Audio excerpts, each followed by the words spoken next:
دو کارگر از تاجیکستان و ازبکستان در یک ساختمان در نزدیکی سنت پترزبورگ جان باختند. فاجعه 21 فوریه رخ داده است. روز سه‌شنبه 21 فوریه در میدان ساختمانی مجمع استقامتی پارک کودروفسکی در قد کوچه مرکزی شهر کودروف حادثه اضطراری رخ داده است. دو کارگر لیفت از بلندی افتاده هلاک شدند. تخمیناً ساعت 20:15 دقیقه پاسبان ساختمان در گرد و اطراف این موضع گردش کرده است. ناگهان صدای گیره و افتادن لیفت را شنیده است. مرد به جای حادثه نزدیک شد و دو بیناکار را در خون آلوده دیده است.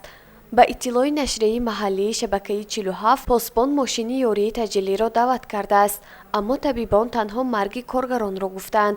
یک شهروندی 21 ساله ازبکستان و یک جوانی 18 ساله تاجیکستان در ساختمان به هلاکت رسیدند. کارگران تا ماه مارس سال 2023 در قید مهاجرت بودند. جسد آنها را از لیفت‌های رو برای منزلی ساخته شونده پیدا کردند.